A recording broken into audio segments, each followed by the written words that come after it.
নামাজ পড়ে আবার অনেকে জাহান্নামে যাবে। এবার প্রশ্ন আমার অনেকের মনে যে তাহলে নামাজ না পড়াই তো ভালো। ফাওয়াইলুল লিল মুসাল্লিন আল্লাযীনা হুম আন সালাতিহিম সাহুন।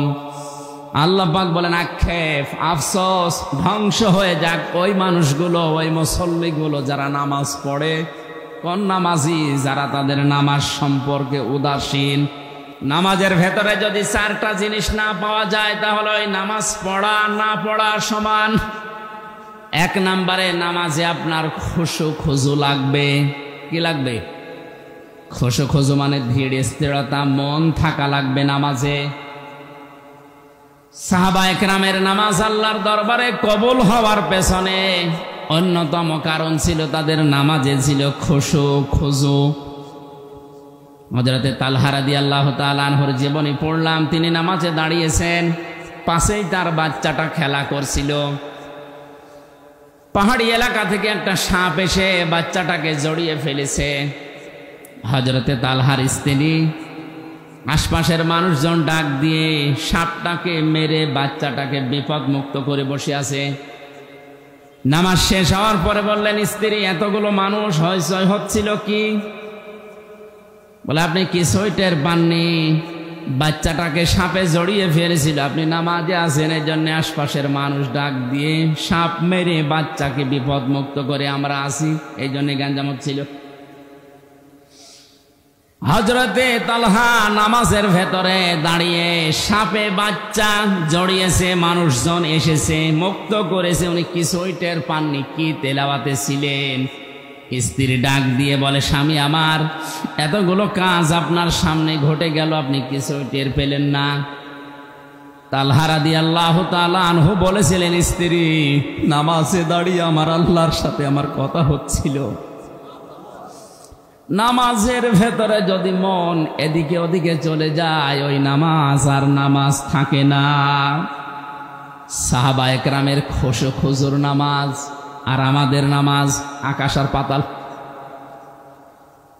এজন্য এখানে যারা এসেছেন আহ্বান জানাচ্ছি, আপনি নামাজ আরম্ভ করেন খুশু খুজু নিয়ে। আর খুশু খুজু আসবে তখন যখন নামাজের তেলাওয়াতকৃত বিষয়গুলো আপনি বুঝবেন।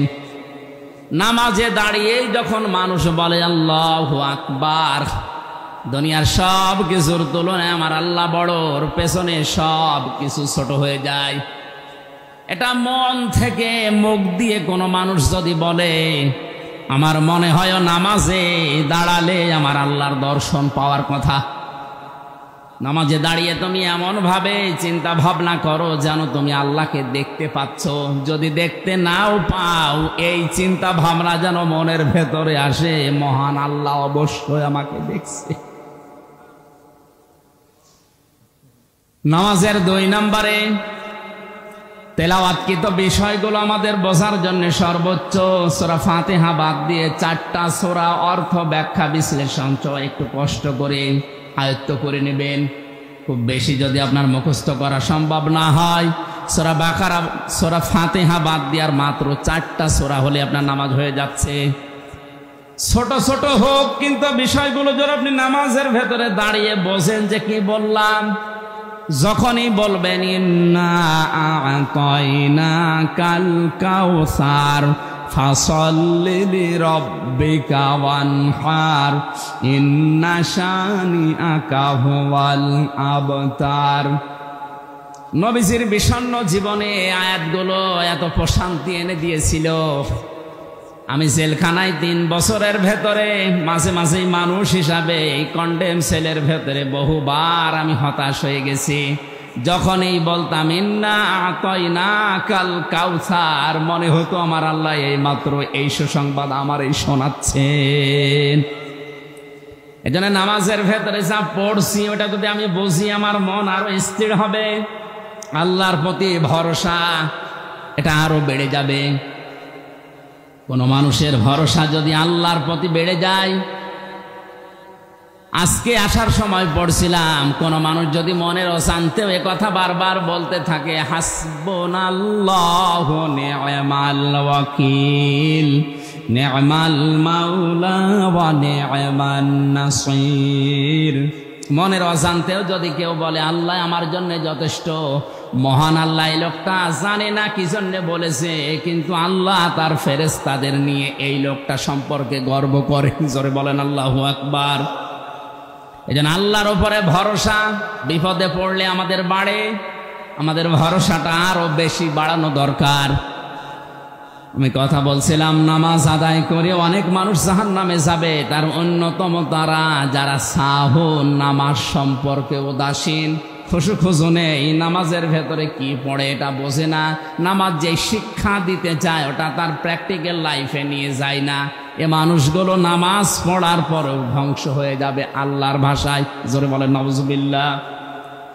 তাহলে প্রথম নাম্বারে যারা বলছে আমরা নামাজ পড়তাম না, নামাজ পড়লে এগুলো আমাদের ছিল না, এই জন্য নামাজ পড়া না পড়া তাদের জন্য যেহেতু সমান, সুতরাং আমরা মুসলিম দাবি করছি যারা, যাই করেন না কেন অন্তত ফরজ নামাজগুলো আপনি ছাড়বেন না, তাহলে আল্লাহর জিম্মা থেকে, আল্লাহর আয়ত্ত থেকে আপনাকে আল্লাহ বের করে দেবে। আর আল্লাহর দায়িত্ব থেকে কোনো বান্দা বান্দি যদি বের হয়ে যায়, ওই 1 সেকেন্ড অন্তত চলার কথা না। চলতে গিয়ে হঠাৎ পা পিছলিয়ে বা পা বাঁকা হয়ে পড়ে গেলেন, পা ভেঙে গেল, আল্লাহর দায়িত্ব ছাড়া 1 সেকেন্ডও সুস্থ থাকাও সম্ভব না। অথচ ফরজ নামাজ যদি কেউ ছেড়ে দেয়, আল্লাহ পাক বলেন ওর দায়িত্ব আমি আল্লাহ ছেড়ে দেই। জোরে বলেন নাউজুবিল্লাহ। আমি আশা করতে পারি এই মাহফিলের এই ময়দানে মানুষ যারা আছে, অন্তত জীবনে যতদিন আজরাইল না আসে ফরজ নামাজ ছেড়ে দেব না। কারা রাজি আছেন প্রাপ্ত যারা? লিল্লাহি তাকবীর।